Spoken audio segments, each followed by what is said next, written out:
What's up, world? Welcome to the Animated Lounge. I am your main man, Smiz, here with my main guy, Russell. What's up, Russ? What's up, man? What's up? How you doing? So, how you doing today, my man? How's everything going for you?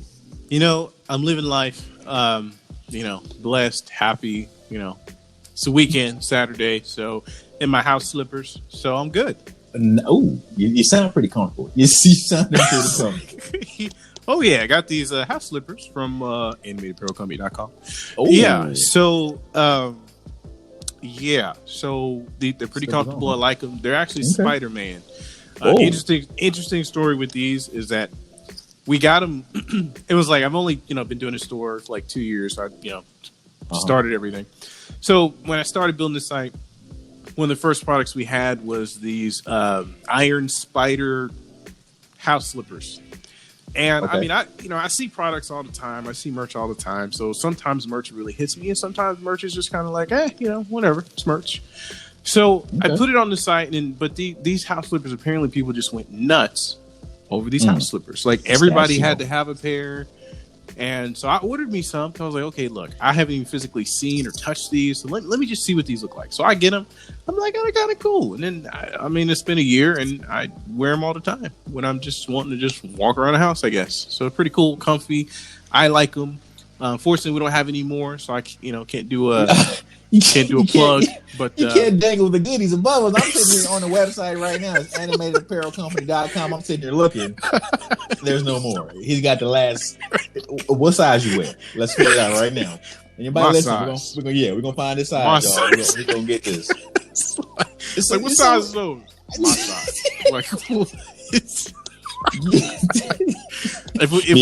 if we get some more, just because we're on this podcast, I'll do like, I don't know, 50-60% off or something like that. Okay. See, you're generous. You're generous at least. Okay. Yeah, that if we do get some more, just because we don't have any now, and I'm sure whoever's listening to this is probably really hype on these slippers now, and I just probably hurt their feelings. So for that, I apologize. But if we have some, just send us an email and say, hey, this is podcast. You said you were going to give me 50% off. And we'll make sure you get 50% off. We'll take care of you. So, okay, can't beat that. So, you and I were talking earlier. Let me actually get it. I was typing this. Still typing. Yeah. So I had to make sure I was spelling everything correctly. You mentioned a game to me named Anthem, and you made a video about it on YouTube on the Animated Apparel YouTube channel about a game named Anthem. I remember hearing about this game. Never tried it.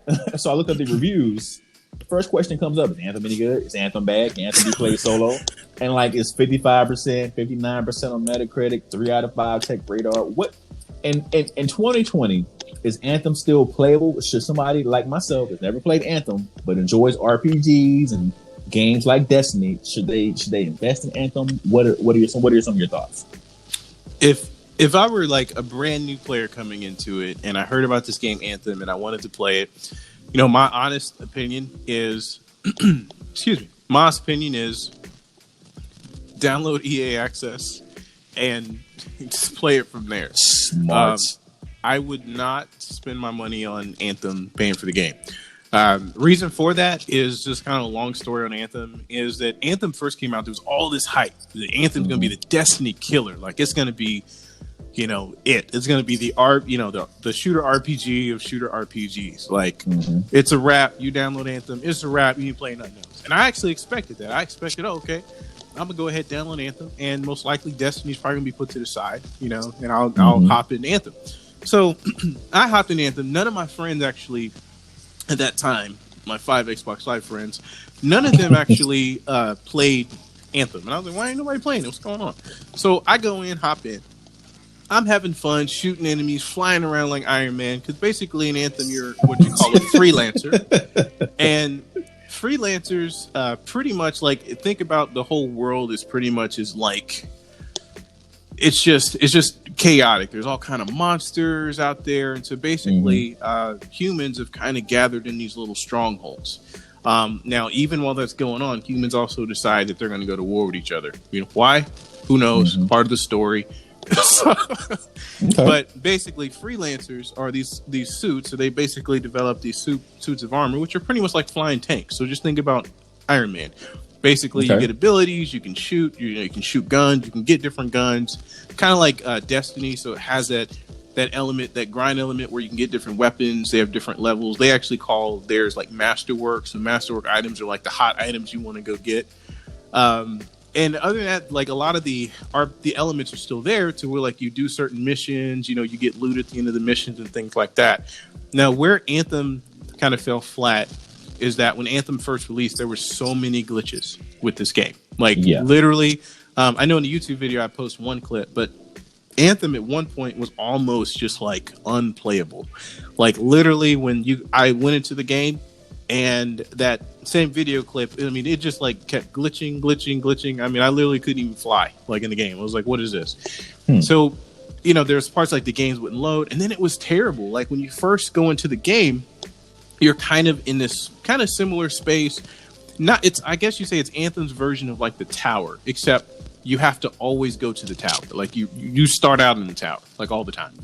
Okay. So when you start out there, basically, they have different things like vendors. There's all these different places you can go to, to buy weapons, get weapons, things like that. But like, if you wanted to go, just imagine like Destiny, but when you wanted to go to a mission, instead of like pulling out your ghost and choosing where you want to go, instead you got to literally go walk all the way to your Guardian, hop in your Guardian, then you get this little screen that pulls out. You have to choose your mission. Then you choose your mission. You got to wait on it to load. You get this little fancy cut screen.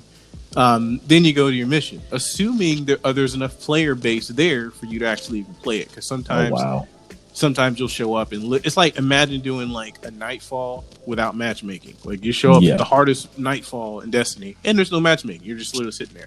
And the thing about Anthem is it's a game that's based solely on matchmaking. So you literally everything you do, you're matchmaked into it. So that's kind of cool. So you don't have to worry so much about, I'm going to do this and there's not going to be players. But the problem is if there's no player base, I literally tried to do one just for the video and I ended up by myself. So, so it's an online multiplayer game based on leveling up your gear, grinding with other players to get better gear, but you sometimes have issues meeting other people to grind and play with. Now, those issues so far have been patched. So for the most part, they don't have those issues anymore. But the big problem is there's no in-game content. So once you like beat the main story, there's like absolutely nothing to do. There's no grind. There's no nothing. It's like, imagine you beat Destiny and there's like you beat the main storyline Destiny and there's no quest. There's really nothing. There's nothing to do. It's just like, I mean, you play strikes just to play them kind of thing. There's nothing there. And so that's really where Anthem's at now. Like developers have pretty much kind of abandoned the game. Players pretty much have kind of abandoned the game. And so now with this new redesign they're talking about doing is they're saying, we're going to completely revamp the game. We're going to keep the way the game plays as a whole intact, but we're going to completely redesign the game, to try to, build that player base back up because there were supposed to be new updates and new things, but they just kind of dropped everything. So, my question always was to players are these updates enough to get us coming back? And personally, I feel like the updates will have to be pretty massive because the game right now is just almost like unfinished. It's almost like you literally started building something and you just kind of walked away from it. Okay, so let me ask you this: if you weren't in like the year 20, when it came out in 2018. Right. So the game came out 2018, 2019, 2020. Oh, okay, going on 2 years. May have to do quick math real quick there. 2, 3, 4. Yeah. 2, so yeah, do you think they hyped the game up so much with the clips and the content, knowing it wouldn't be a full game when they released it, and they hope to keep doing patches to make it better, or did they really think this was going to be the end all be all of games? That it's going to be phenomenal the way it was. From a business perspective, I hope, and it's from BioWare, and BioWare apparently has made games like BioShock, like really good, really critically acclaimed games. And they're actually like, a subsidy of Electronic Arts. So they have a history of making good games. So I don't think necessarily that they intended knowing the game was going to flop, but I don't know if like maybe it was rushed or maybe something went wrong there. Or maybe there was just like a disconnect between maybe the heads there maybe they had a deadline of, we got to make this game ready. but it's like, hey guys, the game isn't ready. It's like, well, we have a deadline, so make it ready. So they just kind of released it thinking, oh, okay, we can patch some of these things, as the game interacts. And like with anything, just to let anybody know. So if you're wanting to design any sort of technical anything, so if you want to design an iPhone app, design a website, anything like that, or even like a video game, just understand that even like with a website, I'm sure video games on a much larger scale, like you can't just like you create something with an original idea, original design, things like that. But it's not until real people actually interact with it that you figure out where the glitches are. So that I think that's kind of what happened is maybe real people interacted with it. Like, hey, what's this going on? What's that? So then they started patching those bugs, but there was just like so much stuff going on that's wrong that it's kind of like the developers are kind of in a state of like, okay, what do we do? Do we do we just kind of get rid of this game? Do we just make it free for everybody? Which personally, I think what they should do is just make it free. Yeah. Make it turn it into a free to play game while you continue to fix things, patches, continue to add content so you gain trust with with the consumer, you gain trust with gamers. And then as we've the player base goes back up, then start monetizing the game or maybe start adding cosmetics and things like that. But I probably at this point I would just shift it completely I would completely change the model of the game. If it was me, that's what I would do. So okay, I can kind of see that because when I come in here on his Google reviews, is Anthem any good? The first question that comes up: Anthem is an immensely fun game wrapped up in a dull story and repetitive endgame. The first question, first answer, and on Xbox, which I play on Xbox, the game that comes to mind is Warframe, a free game that kind of it grew and built itself up over years and years, kind of just being able to be downloaded for free, and this became a real fun game.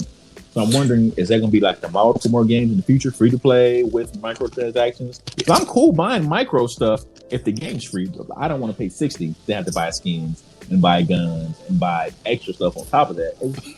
It's too much. Yeah, I think the free to play business model is probably just like the way of like the future when it comes to games. Either that or like the subscription service, because like everything's becoming like subscriptions now.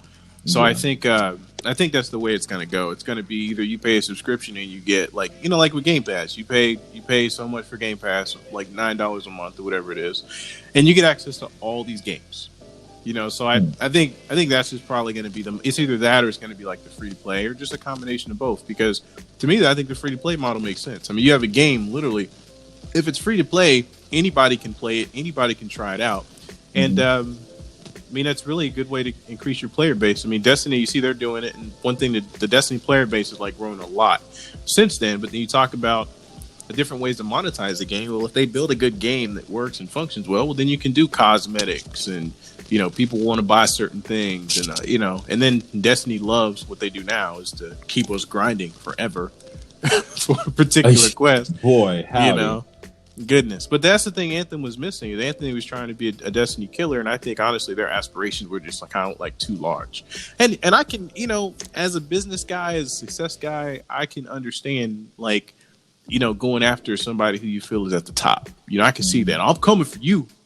And then the problem is you can't come for them, and then you just happen to fail and fall. So what I would love to see them do, I would just love to see them just like revive this game. I would love to see them actually decide, you know what, we're going to do this, we're going to make this game good. Come out, remarket it, basically kind of give it like a fresh coat of paint, and I mean really just do it big. They're saying that one rumor also too is that they're also waiting for the new consoles to be released because new consoles have more power and things like that. They're saying they're trying to say this game could function better on a better, on more power. But the problem is, even if you have a game with cool graphics and all this stuff, that's only going to get players for so long. You still have to like have something for them to do after the core game is done. Like, it's like, great, I beat the game, I've killed whatever monster, and then there's like no the stories with these games. I mean, it's like you and I were talking about Destiny earlier, and it's like it's just like Destiny villains. It's just like, oh, you got to kill this villain. Okay, cool. Well, what's his backstory? He's just an evil monster. We got to get rid of him. But monster. But I don't know him. Like, what is he? Is he just defending? Like, we just went into his house, and he started defending himself. Like I just yeah. No, that's right on the head. Like, what are we doing? He's defending himself. He's trying to take over the planet from his kitchen. Like, yeah, basically. I don't know any of these Destiny 2 villain names. Like, who are these people I'm killing? I just know their race.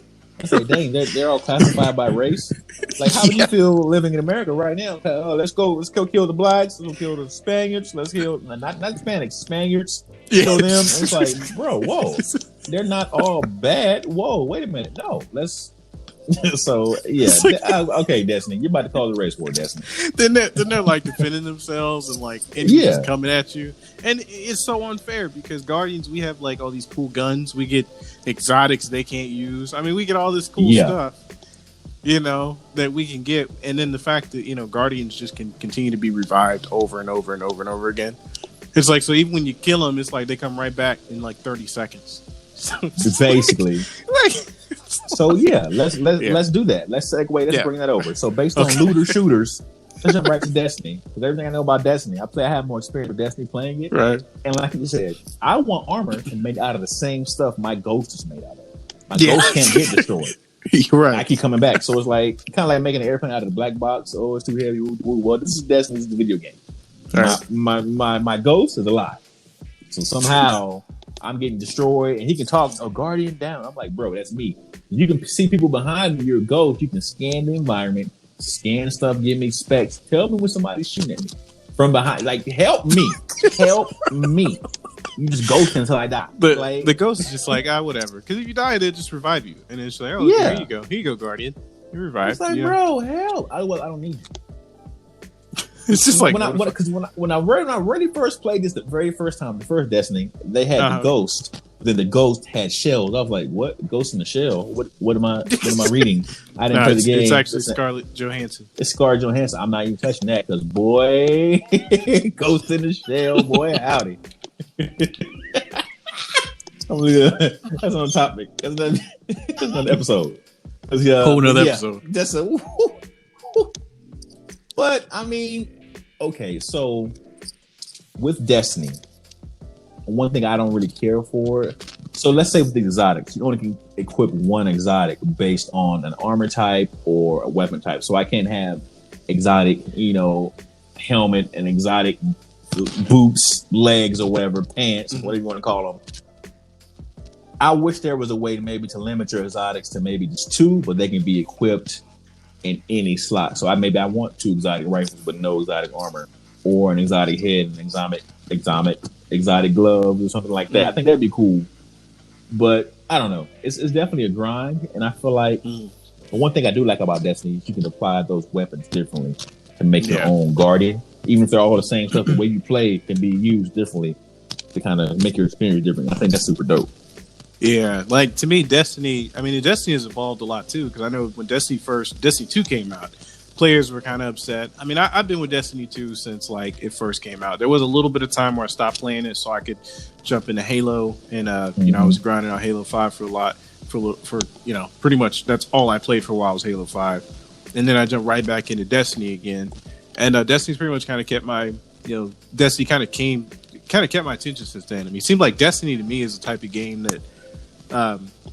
Especially like you're comparing it to something like Anthem. To me, it's just sad, honestly, for Anthem to be like, we're gonna be a Destiny killer, and it's just like, I mean, I just don't see that potential like from Anthem. I think to me, Destiny, like the setup, with the guns, the grind. I memean, and Destiny can be improved too. One thing Destiny can do different is, like we talked about, actually. Give us some villains with some story. I mean, they tried. They have been doing better than like Destiny 1. Destiny 1 was just like almost like their story was like in like these little, I guess, cards or something like that you had to read, which no one was going to do that except like the diehards maybe. But you got to have story like in game, like for players. But I mean, other than that, even with Destiny 2's fault, like Destiny 2 still, I mean, it's not even comparable to Anthem. They're not even the same. Like it's not even close. Okay, so before we wrap this up, let me ask you this: as far as looter shooters, you got to keep one and destroy one. We're going to throw in Destiny 2. Let's throw in Borderlands, the whole entire Borderlands series. Let's throw in Anthem. I'm thinking another looter shooter off the top of my head. Looter shooters, kind of like that. Okay, let's do that. Based off those three: Borderlands, Anthem, Destiny. You got to destroy one. You got to keep one. Out of those three, one, destroy one and keep one. You got to destroy one. You got to keep one. I mean, I'd keep Destiny 2. Personally, I've never played Borderlands. I mean, I've jumped into it, but I never really got into it. But I heard it's like really good. So that's no disrespect to anyone. It's like diehard Borderlands fan. Just don't try to at me later. Like I hate this guy, whatever. But and then Destroy, it's obviously gonna be Anthem. I mean, Anthem to me, even with the redesign, I hope I'm wrong. Honestly, I hope that they come back and Anthem is just like the greatest game ever. And if that's the case, then you and I will just spend like hours playing Anthem and just have lots of Anthem videos and hopefully get some Anthem merch. So good old Anthem merch. So because you get merch based on like if they think a game's gonna be really good, like they'll. Then they'll start suppliers will start making a lot of merchandise, for retailers like ourselves to go ahead and offer customers. Like Cyberpunk, they are just going all in on stuff. Yeah. They're making merch and making stuff now, and Cyberpunk has been delayed, and they're still out here making stuff. So, and still you got to do this, you got to sell this, you got to sell that. So, it's gonna be interesting to see if Cyberpunk goes the way of Destiny or does it go the way Anthem, which I don't think.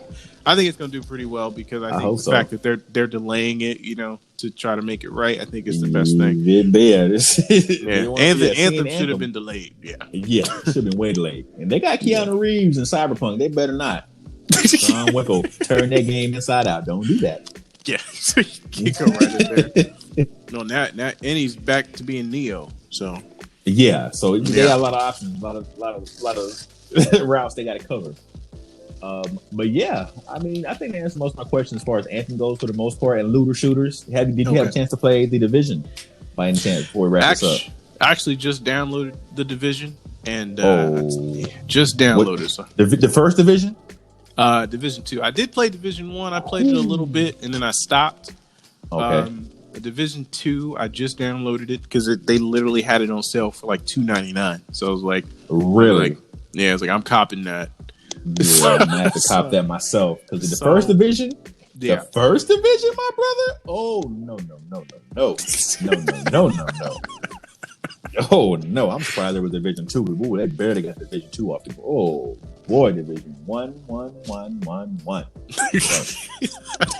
So I take it wasn't the best game ever. I take it about on par with Anthem. Dang. Yeah, that was a rough one. It's sad too because if Anthem keeps it the way it's going, Anthem itself is going to be a meme. Like when games come out and you're either going to be compared to Anthem or you're going to, it's like we're going to be like, oh, this game is bad, but is it Anthem bad? It's going to be like, oh, is Anthem bad? No, I ain't touching that. No, thank you. Man, it's Anthem bad. It's pretty Anthem bad. I'll save my $59.99. Thank you very much. Becomes a descriptive cuss word. Anthem? Ew. It's like you Anthem. Hey man. Yeah. Cuss word. Call me Anthem. How dare you? Well, we just wanted to say thank you to the Animated fam for checking in today. Be sure to reach us at animatedapparelcompany.com. Animated Apparel Company on IG. This was the Animated Lounge. I am with my main man, Russ, the CEO. I'm your co-host, Smiz, and thank y'all for tuning in. We'll catch you next time. All right. Thank you, guys. We're out.